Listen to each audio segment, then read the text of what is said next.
Well, I do have to say I don't think I've ever been involved in anything quite like that. That was quite different than anything I've experienced in either regular season or the NCAA tournament.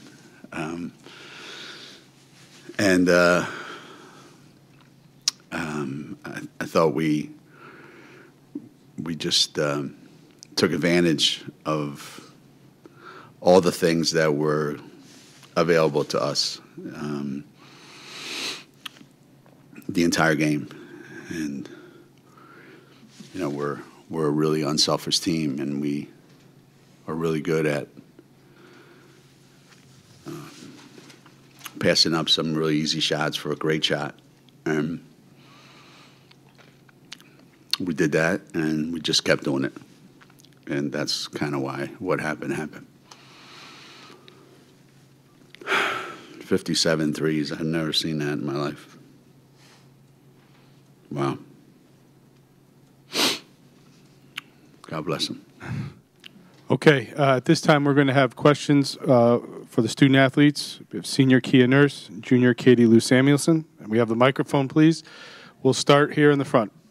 Ed Eaton-Rupp from the Associated Press. For both of you guys, at what point did you realize what was happening in the first half in terms of scoring and setting records, and this being something that had never been done before? Were you at all aware of that, and what was leading to that onslaught? Sorry. I can't say that we were aware of any records or anything that we were setting. When we came out in the first quarter, I think we did a great job of getting some tips, getting our hands on passes, and our defense turned into our offense. So for us, it was a matter of maintaining the pace of the game, and they got the ball up and down the floor quite quickly, and we tried to use that to our advantage. Yeah, I don't think we were really aware. I think we were aware of how quickly we were going up and down the court. A lot of us were pretty tired at that first media timeout, but we were just getting a lot of opportunities and taking advantage of them whenever we could. Crazy. Down here in the front. Crazy. Kia, were you surprised how it played out stylistically with them shooting all those threes, and also it seemed like they wanted to run, and that kind of plays right into your hands usually? Yeah, clearly that was part of their game plan and how they thought they could be successful against us. And like you said, that does play into our hands. I think we do a great job when we can get out in transition, and that's where we are quite dangerous. And the fact that they took so many quick shots led to easy defensive rebounds and then leakouts. Right here in the middle. Azar Johnson, Envy Magazine. This question is for Kia and Katie. When you have a performance like this starting off in a tournament, going into the next game, do you feel like there's anything that you need to improve on, or is it more we just need to keep doing what we're doing to have the outcome of being the victor? I think part of this game, there was a lot of positives that we can take out of it. Obviously, that fourth quarter in the group who came in, they did a great job. And that was a positive that we can take. But each and every day, and now coming in tomorrow, we have to restart and figure out what it is that we need to get better at for the next game. The opponent is going to be completely different than the opponent that we're playing now. Their style of play will be very different, and their game plan will most likely be very different. So each and every day, it's a matter of what can we get better at for the opponent that we're playing next. Mm-hmm. Ben Darnell, ESPN, Hartford. Did you guys watch UMBC beat Virginia last night? Yes, we did, yeah. I think, I was going to sleep when I think someone sent it in our team group chat, and I put it back on, and it was crazy, and I think, it shows anything can happen in the tournament. Anything can happen at any time, and so, clearly we talked about it, and we wanted to make sure that wasn't us also. Down in front here. They said part of their game plan was to leave your bigs open other than for layups, just to give them open shots. How quickly did you guys recognize that your bigs were open, and how did you respond to that game plan? Well, I think Z was open a couple times on the 3-point line, Fisa too, and if you want to leave them open there, that is one of their strengths. That's something that we as a team have trust in them to shoot the ball there. But we did a great job of still finding our bigs inside. They sealed hard and made some great plays from there. Anything else for the student athletes? All right, you're free to go back to the locker room at this time. And roughly 20 minutes left on the open locker room for UConn. At this time, we'll take questions for the head coach. No questions? Good. There's always one in the group. Gino, I was wondering if you would watch the UMBC game, and I don't know, after that game and after the first half, it almost seemed like the whole basketball world was going to explode or something. What did you make of what happened last night? And you kind of touched on what happened here today. Well, I did not. I was dead tired yesterday for some reason. So I watched. I ended up watching some of the East Catholic game. Kansas State playing Creighton, and Mike McGurl from East Catholic. I was watching that game, and then after that, I kind of just fell asleep, and I didn't think anything of it. And this morning, when I woke up, there was a text, saying, "Are you watching this?" And I'm like, something must have happened. I'm not sure what. And my wife came in, and she was like, she didn't say anything. She was just carrying the paper, and she just lifted the paper up and showed me, and I was flabbergasted. I mean, I obviously I think everybody was, because you just don't see it. It's not like that it can happen. It just hasn't happened. But going into today, I mean, I know it's happened once in women's basketball, but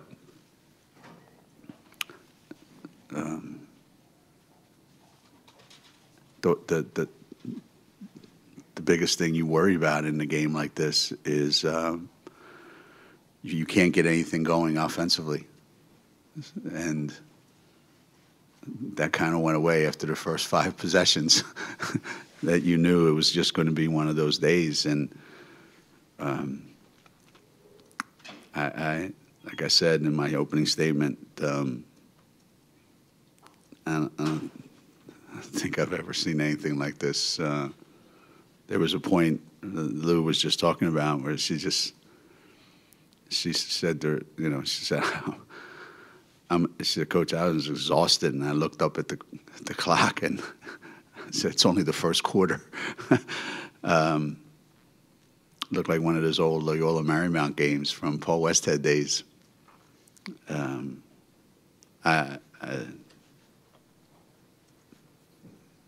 never seen anything like it. Coach, right in the middle here. Hey, Coach. Azar Johnson from NP Magazine.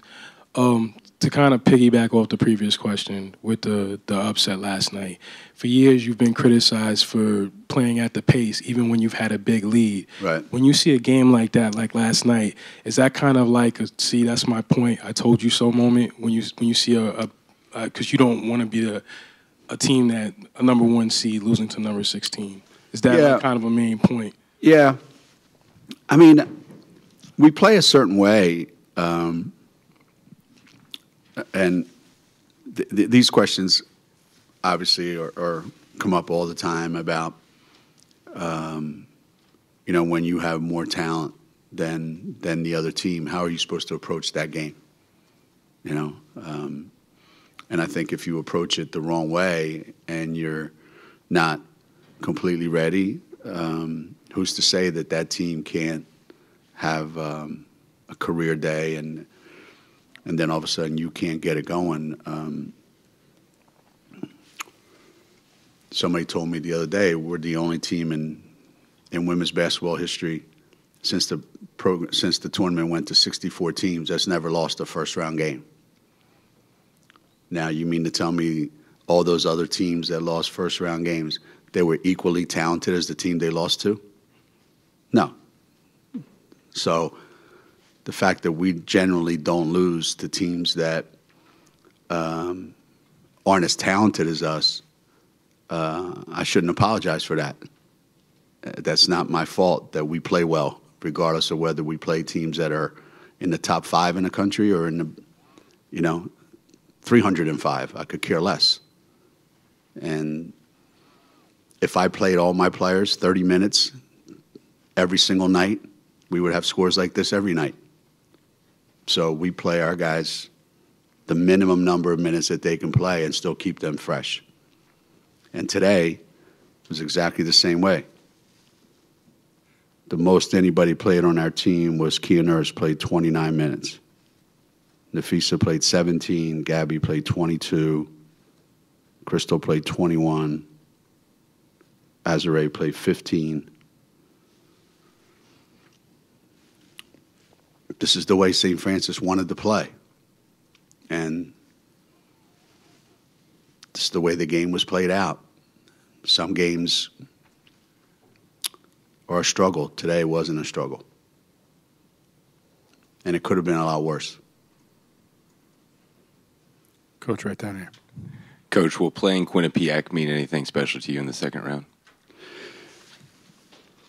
Well, when you get to that point of the season, it's like you don't ever want to be like, I hope we play so-and-so, because sure as hell the other team's going to win. So I have a lot of respect for both of these coaches and both of these teams. It's a great story that Quinnipiac is here.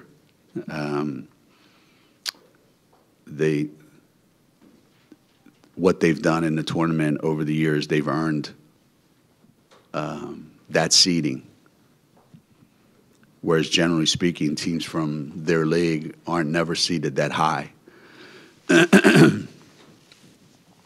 So if they're fortunate enough to win, it's a great story for Connecticut basketball. That, when I got the job at Connecticut 30-some years ago, there wasn't a team in our league in the top 20, much less two teams in the same state that could play, in the NCAA tournament and have two teams both coming back from regional appearances last year. So the game of women's basketball has come a long, long way. And, Quinnipiac's come a long way as a school. And they're one of the finest universities, not just in Connecticut, but in the country. And their women's basketball program speaks for itself. So if we're playing Miami, that's a different story. And if we're playing Quinnipiac, that's more of a Connecticut story. Either way, whenever game time is, we'll be there. Anything else for Coach? Down the front. Gino, I don't know if you watched Kansas State. I did. Okay. If you'd have been here when I was talking, you would have heard it. Oh, God, gets his.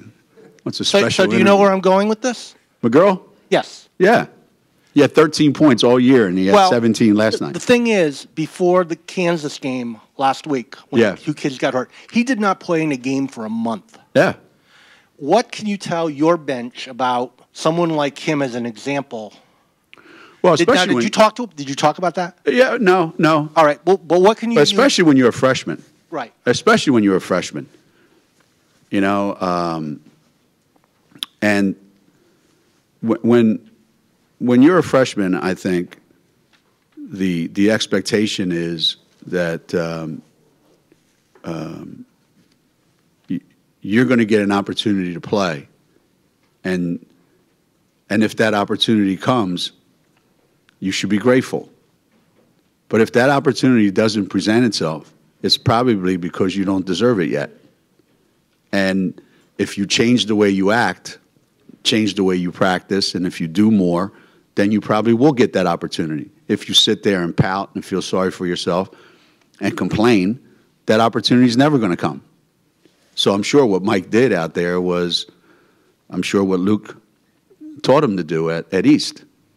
You're going to go to practice and you're going to work hard every day and you're going to prepare. And if your time comes, you're going to be ready. And, you know, Kathy and I were watching it, and I'm sure Michael was watching it. And I couldn't be happier for the kid. And it's a great example to every young kid out there. You're not entitled to anything. And if your time doesn't come, that's not your fault sometimes. And sometimes just circumstances. But when your time comes and you're not ready because you haven't prepared, because you pouted and felt sorry for yourself, then that's your fault. And to his credit, I mean, even if that kid never plays another great game the rest of his life, he's got this moment in his life that he'll never forget. How rare is that attitude? How rare is that attitude? Today's day and age? Well, I know one, Mike. I saw it last night. Other than that, not many. Well, I shouldn't say that. Not many at that level. Like kids that play at that level. Kansas State's, that's pretty high level basketball. You're playing in the Big 12, right? I bet you that attitude exists a lot more at the mid-major level, where kids go and they, you know, they probably know I'm not ready. Although I don't know, but I think at the highest levels, I think it's rare. I think that's why you had 900 kids transfer. People get impatient. I'm really proud of him. I'm so happy to see him be successful. I think that's great. Really, that's terrific. It's not going to make Luke forget about Windsor, but